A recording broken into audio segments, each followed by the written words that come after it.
y para iniciar los testimonios en primera persona, quería darle paso a María Ruiz, que es una mujer autista, es madre de dos chicos con autismo de aquí de Sevilla, y ella nos va a hablar de la primera etapa precisamente del diagnóstico y de las dificultades que hay desde la perspectiva de ella misma como mujer, pero también las dificultades que puede haber en los servicios de diagnóstico, ¿vale?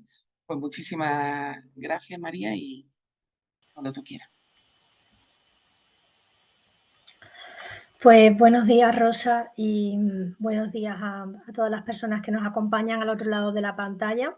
Gracias por la invitación y también gracias por hacer de este día pues un día para escuchar la voz de nuestra comunidad, de la comunidad autista. Un día que sea más bien una jornada reivindicativa, como tú has dicho antes, y quizás pues no tanto un lugar de escaparate de fotos con representantes políticos. Creo que es un día importante también para dar cabida a reflexiones compartidas desde diferentes puntos de vista y estamos representados en esta jornada diferentes personas que cubrimos diferentes roles.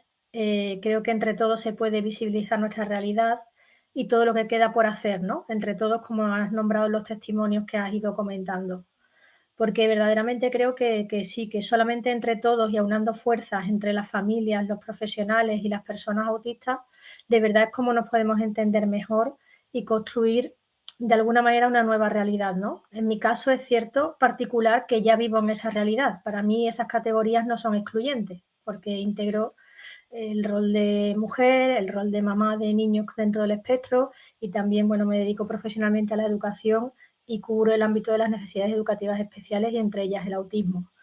Y así verdaderamente es como me quiero mostrar hoy, ¿no? Desde todas esas identidades, desde todas mis identidades sin que tenga que limitarme a escoger ninguna sobre otra, porque de alguna manera el conjunto de mis identidades es lo que me define, lo que me ha enriquecido y lo que me hace comprender esa realidad compleja de una manera bastante integral. Em, Voy a intentar compartir ahora una pequeña presentación que nos sirva de apoyo para ir comentando esta cuestión.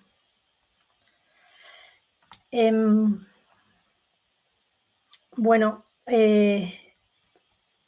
el título de mi intervención, que es Desenmascarando el diagnóstico, una cuestión también desde el camino de los derechos y de la dignidad, es porque hablar del diagnóstico, especialmente el diagnóstico en mujeres, es adentrarnos en un mundo muy complejo. No es casualidad el hecho de que haya tanta falta de diagnóstico en las mujeres o en las chicas o que estos diagnósticos sean muy tardíos, ¿no? Más bien es una causalidad que se remonta casi a los anales del feminismo, ¿no? Porque es cierto que la sombra ahí del patriarcado es muy larga. Entonces, las mujeres en general, en muchos ámbitos de sus vidas, han sido minusvaloradas históricamente. Los asuntos femeninos han sido en sí minusvalorados históricamente, ¿no? Tanto desde el punto incluso de la salud física, con cuestiones muy llamativas, con el tema de cuando las mujeres entran en urgencia con idénticos síntomas que un varón, a ellos se les hace un electrocardiograma y se detecta a tiempo que puedan estar sufriendo un infarto de miocardio y a ellas se les trata como que simplemente tienen una ansiedad, le dan una medicación y las mandan para casa, con lo cual el resultado de muerte por infarto cardíaco en población femenina es mucho mayor, ¿no? Si esto lo estamos extrapolando y son datos, digamos, mucho más medibles, objetivables y visibles, cuanto más una realidad que todavía parece invisible y que parece difícil de demostrar, ¿no? De alguna manera, todavía la sociedad sigue justificando la falta de atención sobre nosotras. Se impone todavía un modelo hegemónico masculinizado y la consecuencia, pues que hay una violencia de alguna manera ejercida y silenciada sobre las mujeres hasta el punto que las lleva a la indefensión, a esta indefensión aprendida, ¿no? En la que merma su autoestima o en la que generan unos niveles de autoexigencia enormes por cubrir esos estándares a los que supuestamente tienen que llegar sin saber lo que les está pasando, ¿no? Pues este va a ser el punto de arranque y de partida, y durante esta breve presentación nos vamos a adentrar un poco en esta perspectiva. Vamos a hablar de esa invisibilidad y las dificultades para llegar al diagnóstico. Vamos a entender qué consecuencias tan graves puede tener esa negación y cómo sería el camino de la aceptación. Y una pequeña conclusión para finalizar.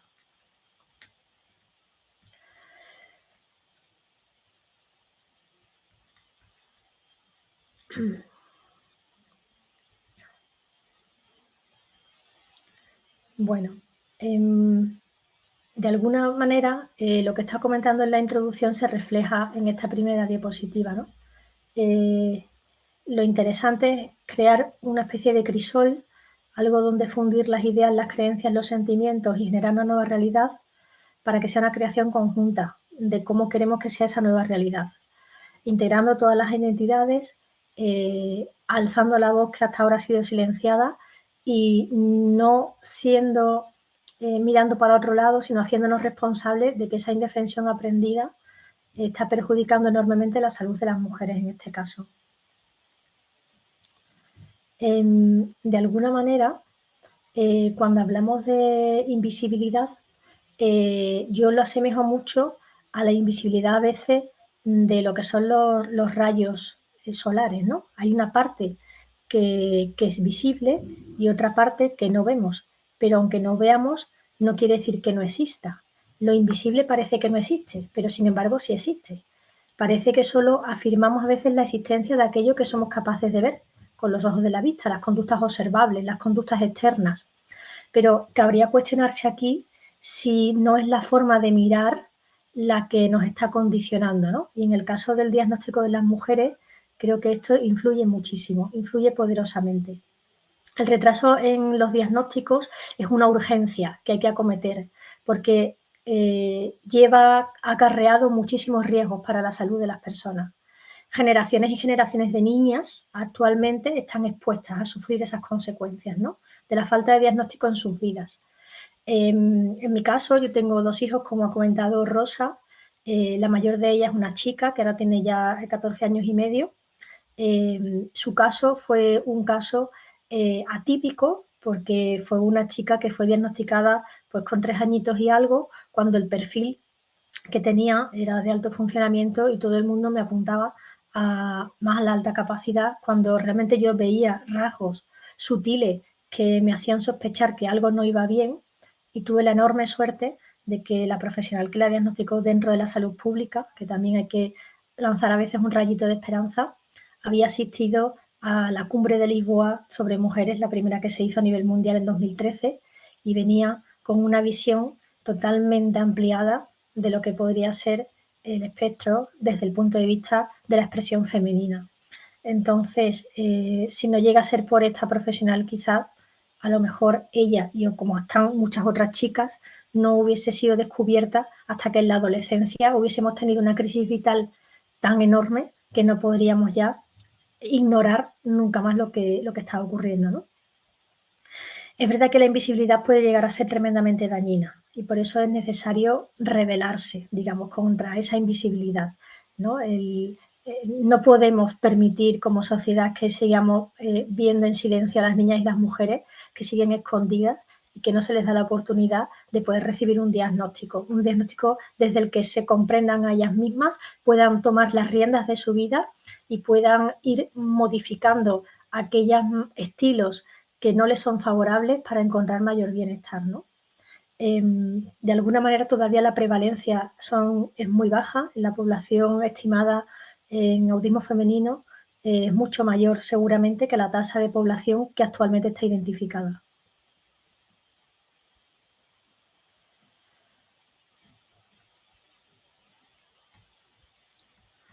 Por tanto,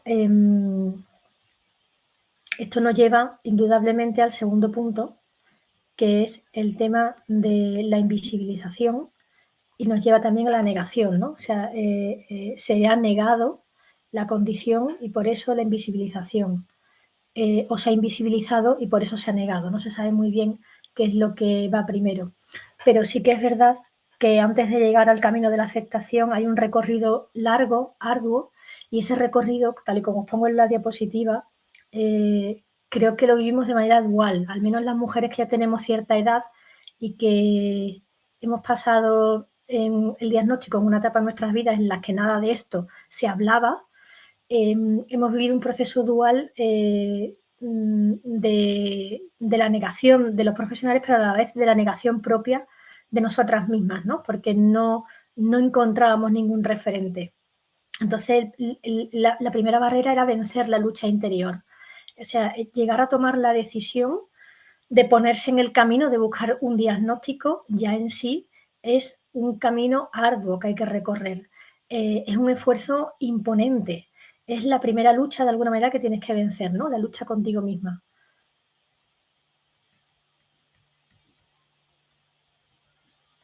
Después, una vez que has superado esa parte y te pones en el camino de la búsqueda, es un periplo increíble encontrar un profesional que tenga una formación actualizada y que además tenga un perfil personal que a ti te agrade y te dé confianza como para poder mostrar, digamos, la parte más vulnerable de ti, poderle confesar cosas que han sido hasta ahora inconfesables, poderle reconocer dificultades de las que a lo mejor te avergüenzas.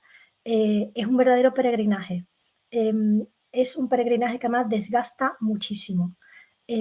A veces tengo compañeras que han pasado por multitud de especialistas, por innumerables diagnósticos previos, casi ahora que nos estamos acercando a la Semana Santa, ¿no? Casi como una estación de penitencia en el Vía Crucis que van pasando una a otra, pero no llegan a encontrar a veces la respuesta a lo que les está ocurriendo. Y esto ocurre porque necesitamos de verdad más profesionales con formación en perspectiva de género de la que tenemos actualmente en nuestro país. No es suficiente la formación que se tiene respecto a las características del TEA femenino, todavía hay muchos profesionales que la desconocen, muchísimos más profesionales en la salud pública que lo desconocen y tampoco tenemos herramientas de evaluación adaptadas a ese perfil femenino, ¿no? Es cierto, y Rosa lo comentaba antes, como algunas de las reivindicaciones que ella ha estado recopilando tenían que ver precisamente con estos modificadores clínicos, ¿no? Parece que hay mujeres que si el nivel cognitivo es alto y el desarrollo del lenguaje aparentemente formal al menos es adecuado y tienen además en sus escuelas, en sus universidades un rendimiento académico acorde o son profesionales, ¿no? Y tienen un rendimiento laboral, pues esto hace que el entorno de alguna manera se sitúe entre la incredulidad y la incomprensión. Y tendríamos que pensar en superar quizás la aproximación al diagnóstico solamente desde las conductas observables, porque máximo en el tema de las mujeres hay que tener en cuenta muchísimo los mecanismos de camuflaje. Por tanto, hay que tener en cuenta no solamente las conductas observables, sino también la elaboración de los procesos internos y todo lo artificioso de la elaboración de esos procesos internos, ¿no? De alguna manera tenemos necesidad de tomar como referencia tanto los procesos de aprendizaje que ellas mismas han ido haciendo a lo largo de sus vidas o que hemos ido haciendo a lo largo de nuestras vidas, como los mecanismos de compensación que nosotras hemos tenido que ir llevando a cabo para normalizar aparentemente esa conducta. Bueno, normalizarla durante un tiempo determinado, porque después es cierto que quedamos exhaustas y que necesitamos un periodo de recuperación de ese sobreesfuerzo que hemos hecho. De alguna manera es necesario tomar en consideración todos esos aspectos del mundo interno. Eso nos va a acercar mucho más a la comprensión del mundo femenino en el autismo y de su efecto sobre la conducta visible, incluso de su efecto sobre la modificación consciente del pensamiento. Las consecuencias, de alguna manera, de no llevarlo a cabo y de permitir estas malas prácticas, ¿no? Esta falta de responsabilidad profesional son terribles, ¿no? A veces las mujeres están sometidas, incluso cuando van a consulta, a una serie de malos tratos, ¿no? Desde el punto de vista de los profesionales que están realizando la evaluación, con comentarios despectivos durante la interacción en consulta, con coacciones, con trivialización. Se escuchan frases realmente que nunca jamás pensarías que la escucharías de ningún profesional de la salud en otro ámbito de la medicina, digamos, a otros niveles, que no sea la salud mental, ¿no? eh, comentarios como, por ejemplo, decir, las chicas no son tan distintas, no es tan importante diferenciarlas, o no puedes ser autista porque pareces muy normal, ¿no? O porque eres madre, o porque tienes trabajo, o simplemente porque te pintas las uñas, ¿no? O vas bien peinada, o sea, cosas que son totalmente triviales. Eh, no es para tanto, esto a todo el mundo le pasa, ¿no? O lo último que me habían comentado una compañera cuando estuvo en consulta decía que le había dicho el profesional que la iba a valorar que se olvidase de esto porque ahora esto se había puesto muy de moda, ahora esto de las mujeres se ha puesto muy de moda y seguro que no es para tanto, hay que esperar a que pase la fiebre.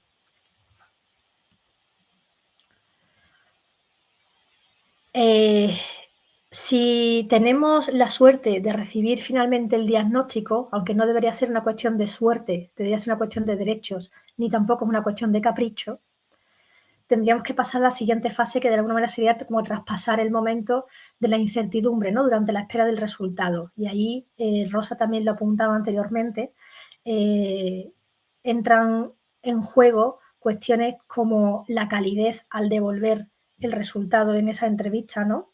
Cómo te confirman o no un diagnóstico, cómo te hacen la devolución en ese momento, cómo es ese estilo interactivo, cuál delicado o no es el trato del profesional. Eh, y esto hay que tenerlo muy en cuenta porque son momentos en los que verdaderamente mientras que se está esperando el resultado, la ansiedad se dispara por la incertidumbre, ¿no? Y porque en esa dualidad también que te has sentido cuestionada por el profesional, tú también te cuestionas, como decíamos antes, y te asaltan un sinfín de dudas, ¿no? Y te empiezas a dar un montón de automensajes en bucle de si no estarás siendo tú muy exagerada, si no estás a lo mejor creyendo yo cosas raras, si no puede ser verdad, si de verdad esta es mi identidad o no es mi identidad, o como me pasó a mí, ¿no? Yo, de alguna manera, para mí el diagnóstico no fue un alivio en ese momento, sino que fue un poco la frustración de decir todo el esfuerzo que he hecho en mi vida para superar esto y no ha servido para nada, ¿no? Al final me dicen que me pasa algo y es como si todo lo que yo hubiese hecho para quitarme ese algo de encima no hubiese servido para nada, ¿no? Así es como yo lo viví en un primer momento. Después, por supuesto, he tenido ocasión de aceptarlo. Pero es cierto que tuve, en mi caso, que hacer 2 y 3 revisiones del diagnóstico para creerme realmente que eso era así. Y bueno, finalmente hay también un coste personal tras el diagnóstico, ¿no? A veces el diagnóstico no sabemos muy bien si es el principio o el fin del camino, ¿no? Y cuando recibes el diagnóstico, bueno, pues de alguna manera te asalta la pregunta de ¿y ahora qué hago yo con esto? ¿No? Hay sentimientos encontrados, a veces hay sensación de alivio, cada vez más porque es cierto que afortunadamente son ya muchas las voces que estamos hablando desde la perspectiva del autismo femenino, se está dando cada vez más a conocer, se está superando más la incredulidad y la incertidumbre y son muchas más las mujeres quienes ahora, después de unas cuantas décadas, pues encuentran un terreno mucho quizás más amable, aunque hay muchísimo por hacer todavía, que cuando por fin reciben el diagnóstico sí que les resulta un alivio. Pero es cierto que hay un aluvión de emociones incontrolables. Hay, cuando al fin se recibe un diagnóstico, hay veces que el profesional te dice, ha llegado hasta aquí por ti misma, enhorabuena. Y yo, sin embargo, ese comentario más bien lo vivía como un pésame, ¿no? Porque te decía, bueno, y sigue con tu vida. Sigue con tu vida, nunca mi vida va a ser ya igual. No, hay una necesidad después de intervención, hay una necesidad de apoyo, hay una necesidad de acompañamiento durante el proceso de diagnóstico y el proceso de postdiagnóstico. Eh, hay necesidad de una intervención adecuada, ajustada, primero que alivie, después que recoloque, después que ayude a reinterpretar, después que ayude a desvestimizar, que ayude a empoderar, que ayude a comprenderse, a generar nuevos mecanismos, porque puede ser que los mecanismos que yo haya estado generando hasta ese momento hayan funcionado en automático y realmente no sean los que más me convienen para mi salud mental ni física. Y hay que revisarlos. Hay que revisarlos además de manera consciente. Y un poco bajo esa nueva realidad que tienes que integrar en una nueva identidad para ti, ¿no? Sobre todo porque te ayude a ti misma, porque te ayude a estar mejor. María, Sí, vamos de tiempo regular, ¿vale? muy bien. Pues bueno, simplemente decir aquí que después de todo esto, las consecuencias del no tener el diagnóstico a tiempo para edades tempranas, como habéis dicho ya la familia, es que no acceden a la categoría de necesidades educativas, por tanto no acceden a los apoyos necesarios, que hay todavía muchos diagnósticos erróneos, que todavía se diagnostica mucho de trastornos de ánimo y de personalidad y que a las mujeres todavía se les sobremedica muchísimo. Y esto tiene mucho impacto en su vida, porque su salud emocional se deteriora y no son capaces de verdad de saber la causa de ese malestar. Por tanto, no pueden ponerle ningún tipo de remedio. Esta parte nos lo vamos a saltar porque vamos mal de tiempo y simplemente decir que el espectro de autismo actualmente ya no lo concebimos como algo lineal, sino que más bien es una rueda, ¿no? Y que el perfil individual, especialmente el de las mujeres, puede estar condicionado por tener grandes picos de funcionalidad en una de las dimensiones, pero picos de funcionalidad muy bajos en otras dimensiones o bajo ciertos contextos, y que no nos dejemos engañar. Por tanto, como conclusión, y ya con esto termino, las mujeres en el espectro autista tienen derecho, de alguna manera, a un diagnóstico digno, a un trato respetuoso y a una evaluación justa y de calidad. Por nosotras y por todas las generaciones futuras, creo que es una cuestión de justicia social. Así que muchísimas gracias.